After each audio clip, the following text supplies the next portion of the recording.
આપણા પરિવારમાં 15 ને 25 જણા એક જેવા જેવા ઘરમાં આપણા વડીલો રહેતા અને એમાં આપણો ઉછેર કર્યો.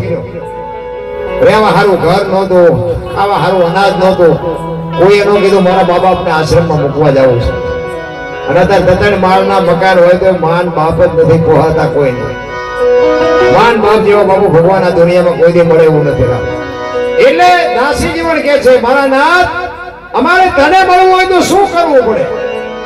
અમારી વેદના જે છે એ તો અમારા અંતરની વેદના એ તો અમે કોને બતાવી શકીએ?